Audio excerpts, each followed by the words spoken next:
Hello, hello, hello. Welcome back to the Saba Show. And today we have got another early morning edition of the Everton match reactions. We beat Leicester 2-1. Nuts.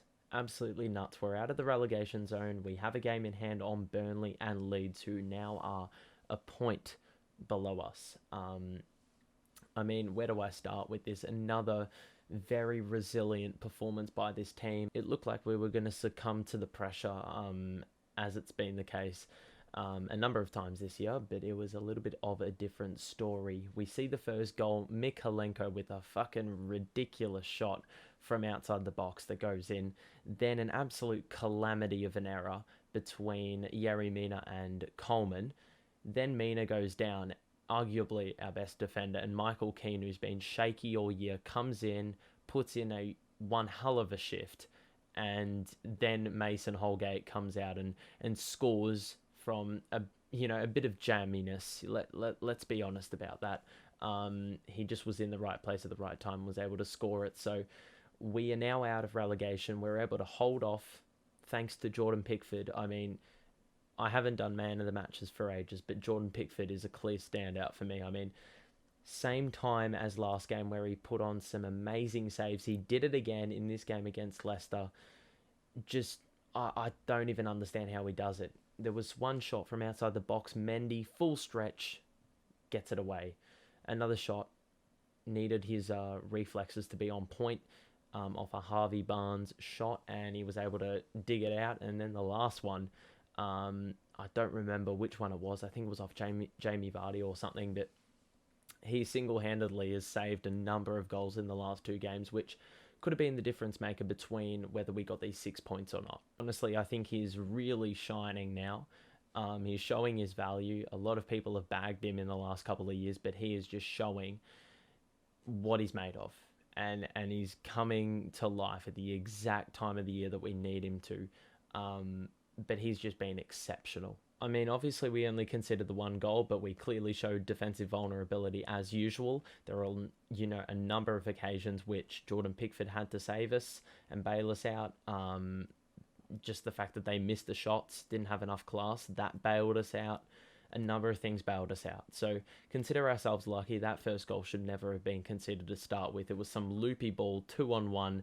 Both of our players hit the deck. They're defending one another, and it's a score for them. So that really sort of summarizes how, shaky our backline was, but we're able to withstand the pressure despite all those attempts on goal where we're able to, stand up and ensure that we just held on. I really hate the fact that, every single time we go 2-1 up from about the 70th minute onwards, we just play very deep and just let the Leicester players come toward us, and they're able to gain ground, and they let off a number of shots from outside the box, and that was because we were sagging off and playing a really deep line. So that's something that really makes me very shaky in my seat. But thank God none of those goals actually, or shots on goal actually resulted in goals. So we thank God for that, because he was with us. Alex Iwobi was exceptional. Damari Gray was exceptional.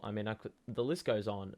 In front of the back line, that back four or back three, whatever, they were unbelievably good. Mykolenko, when he came off, to that point, he had been one of the best players on the pitch. Besides the goal, he had been locking down whoever was, coming down his side. As soon as Jonjo Kenny came on, you could see that, the pitch opened right up in that area. So that was, really emphasizing his importance. We look at a number of other plays. Doucouré was really good. He made a number of runs, really stiff to not get a goal in the first 15 or so minutes.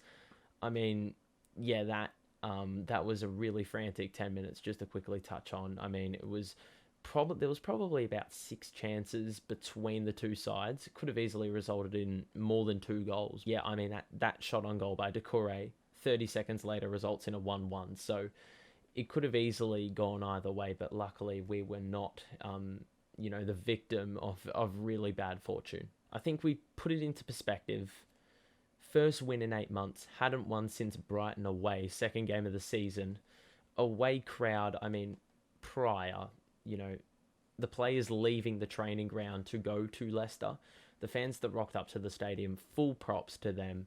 We're seeing the community engagement between players, club, and public. It's really amazing to see, a whole fan base united.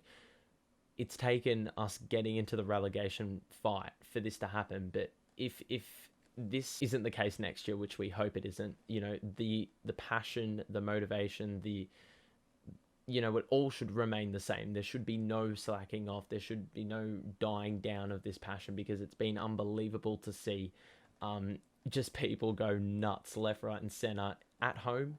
And now we've seen it away as well. We've seen, I think, 3,000, roughly 3,500 fans flock to King Power and make noise that puts the rest of the stadium to shame. In terms of all the other Leicester fans in the ground, they were silent. But we were loud. We were singing songs all game long. And that's really what's going to propel us to safety, I believe. Ultimately, I don't think, mid-year we're getting this win. It's not happening, because the crowd would have been down in the dumps. There wouldn't have been, desire and a bit of urgency, which was really, epitomized by the players on the pitch today as well. There was a lot of urgency on the pitch, very aggressive, trying to win the ball back for your team. It was done a number of times, which was just wonderful. But yeah, I think that's really going to be the main thing. It's no secret, there's been games that we have just gone in underdogs. Everyone knows it, and we've still managed to pull out a result because of the fans and purely the fans. And it's happened again today. So keep it up, fans. Do not let that go away, because it's really valuable. I think it's goddamn essential for the survival of a football club. I mean, obviously you can be as shit as hell on the pitch, but if you've got that fan base at its core, you're going to be right. You're going to be right, because it's the club that's, the foundation of it all. So there you have it. Yeah, and results is just an added bonus. Just a little thing to note. Anthony Gordon, man, had a couple shots, but I feel like every single time he has an open look, he actually waits for the defenders to come towards him. It's like he's doing them a favour, and then always complicates the shot or makes it more difficult for himself. Why can't you just do what you do on the training ground? I see you in those training ground videos on YouTube. You're banging in goals, it looks pretty, but then when you go to game day, you shit yourself every single time you see a defender near you. Or even when you have acres of space, you somehow find a way to stuff it up. I don't understand what goes through his head, but regardless, I can't really be complaining. We have picked up the result. It may have taken a little bit of shithousery once again, a little bit of, jamminess, but regardless, we take the win. We take the win and we run, as we love to say. Next game is against Watford. This game, it's a must win. If it's a game that we win, I can see us staying up. I think it's going to be tough. Burnley have, I'm not too sure, Tottenham, and Leeds have Chelsea.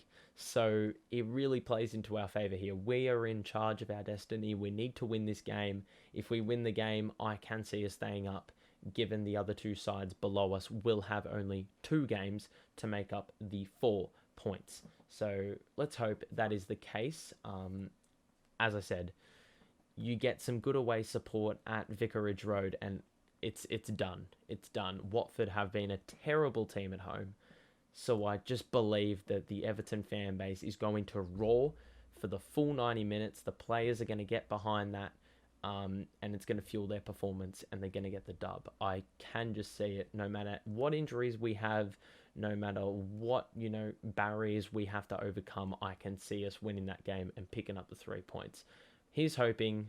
Fingers crossed. We'll see how we go. Thanks for watching. I hope you have a great rest of your day. Enjoy the win, and I'll see you in the next one. Peace out.